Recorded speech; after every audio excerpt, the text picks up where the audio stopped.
it going, everyone? I know it's been a while since I've done a video. Been busy getting things done and everything, and with this virus going around. And I hope everyone's doing well.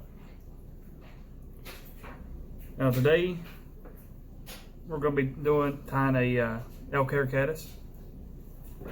Today's video will be sponsored by River Life Virginia Rods. They're also a proud supporter of Project Hill and Waters, of which I am a participant of. When you go to their website, they should have a spot to be able to donate. It's a non-for-profit organization that helps disabled veterans.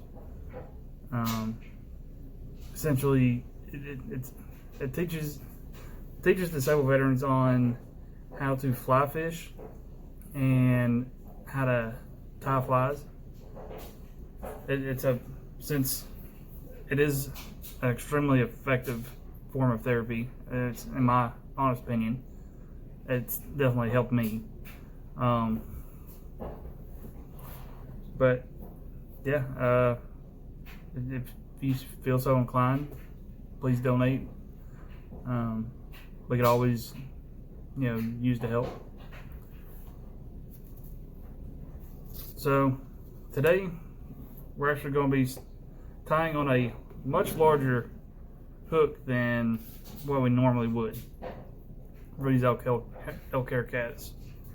As you can see, this is about size 10 dry fly hook.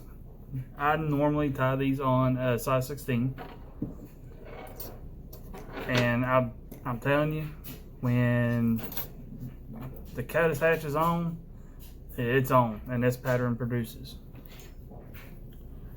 So first thing we're going to do is we're going to take our thread, which we're using UTC 70 in black. Start just behind the eye, wrap all the way down to about the bend in the hook. Snips at 3, finish that wrap.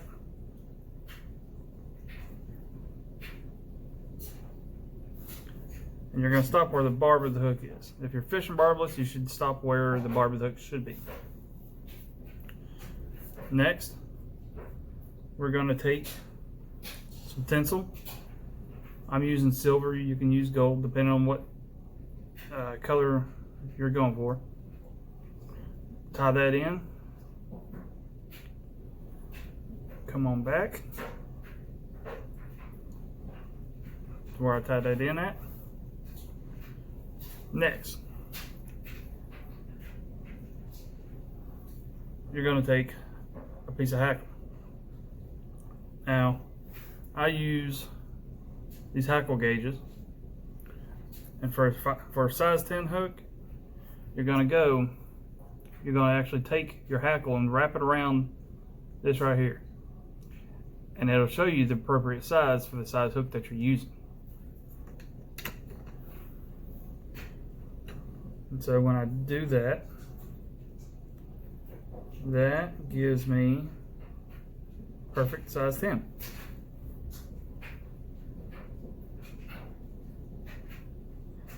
So next thing you're going to do is strip some of these fibers away that you're not going to need, that you're not going to use.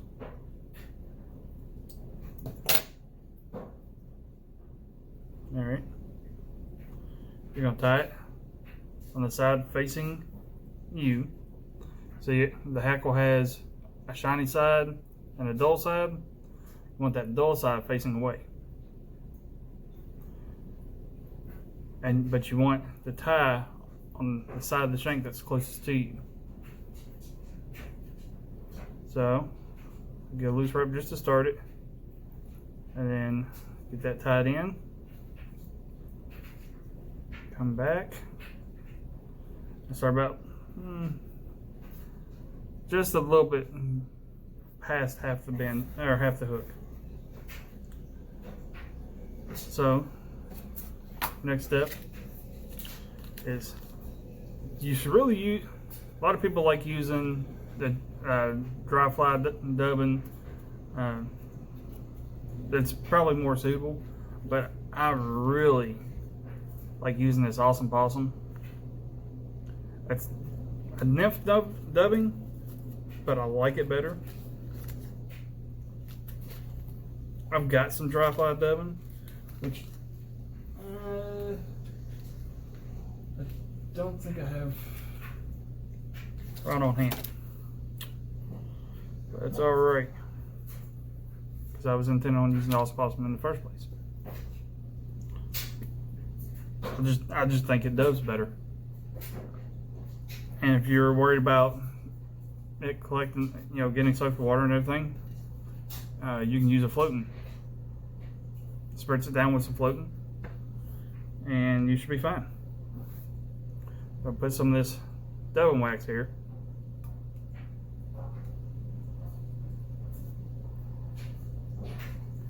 It'll just help it dub even better.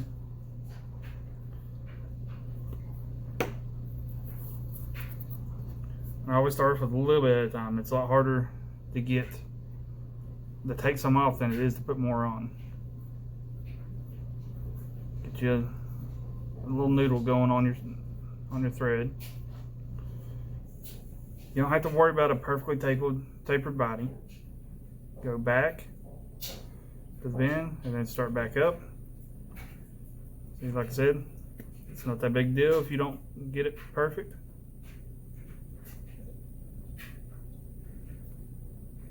Not that big deal if you don't have enough on there. A lot easier to just get a little bit more, put it on there. Alright. Get another noodle on there. And continue up. Just a smidge more. You don't want to take this all the way up to the eye.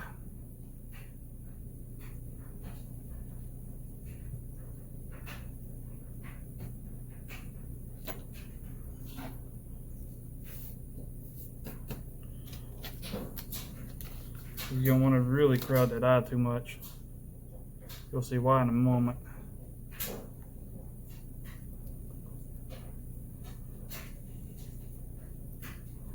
Alright, now that you got that dubbed on there, you're actually going to take your tinsel and you're going to wrap that up the body. Just creating some segments, and honestly, all it's doing is helping that dubbing stay on there good. I don't really think that it's necessary to have it for actual segmentation.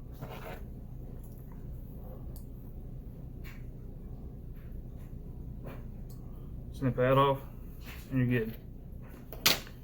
Next, we're going to start hackling the fibers up.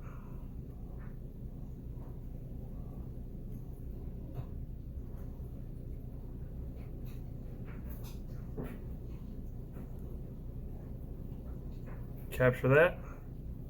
You're going to stop your hackle about an eye's length behind the eye. Snip that free. Actually, well, I can't find my other scissors. That's alright. You're going to come up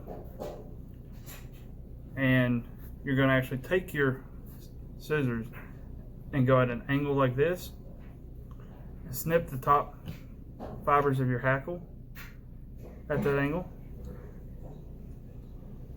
Sort of gives it a ramp for the next phase.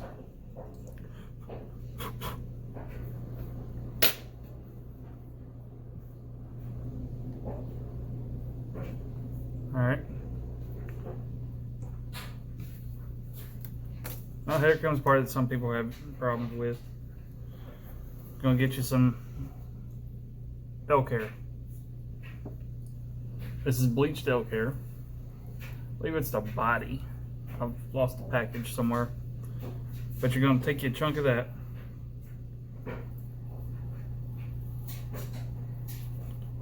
Snip it kind of close. There. Pull out any long fibers from both sides. You know, some of that fuzzies and stuff. You can even, what I do sometimes, I'll take a actual gun cleaning brush and pull, I don't know if you brush that, but pull little pieces of fiber right on out of there, all them little fuzzies. Next, you're going to take a hair stacker, a little mini hair stacker. It's all you need for these elk hairs. Put that in, tips in first.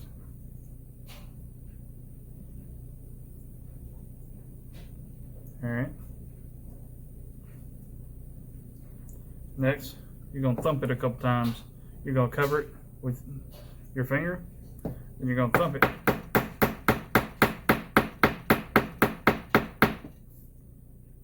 What that does is that gets all the fibers nice and even at the tips. You'll see.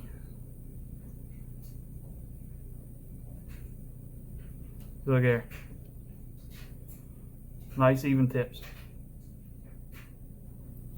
Grab those tips, and you're going to have these little short fibers here too. And you're going to have to continue to pull those out as well. You want these fibers to be the same length as much as possible.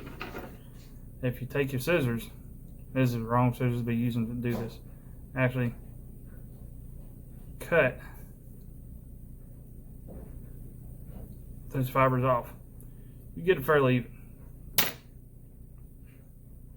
Now, there's still some shorties in there. That's why I always cut a bigger chunk than what I think I'm going to use, because you're always going to lose some.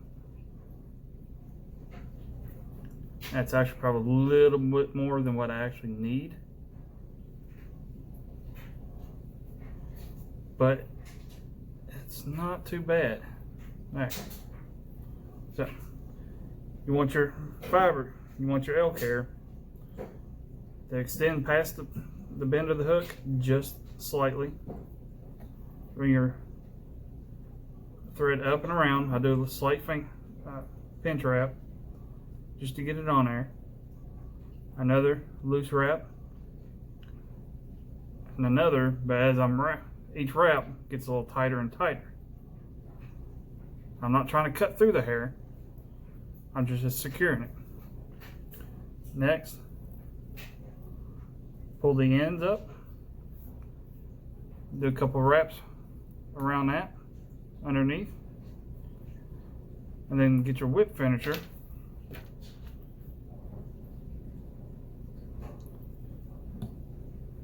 Pull those up, and you're going to whip finish up underneath there.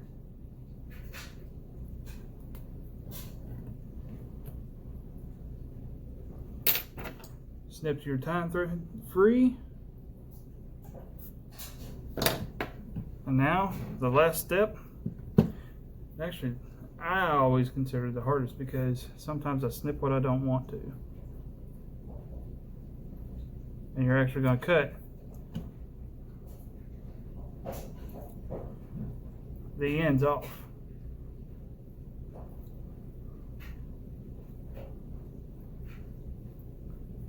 And you can actually take your time when doing this to make it look real nice and neat.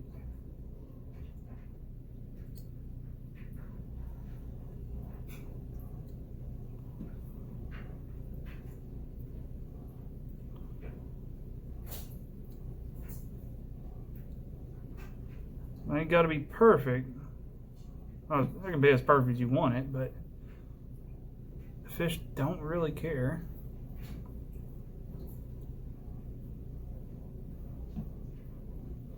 And then what I do is where you got some of the fibers that extend past the point of the hook, I actually come in, clip those even with that point.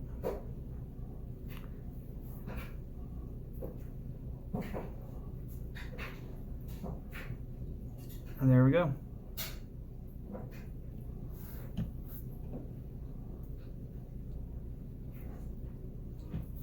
That is your elk hair caddis.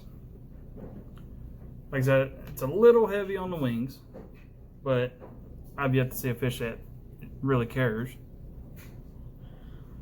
So, if you have any questions, leave a comment. Please like, share, and subscribe. If you want to see me tie anything that I haven't tied already, or try something new, let me know. Once again, please check out River Life Junior Rods. He makes some awesome rods. I've known him for a few years now, and he's a good worker. He makes some good rods. And also, please check out Project Healing Waters. They do a lot for disabled veterans, and anything that you could do would be greatly appreciated. Thank you. I'll see you next time.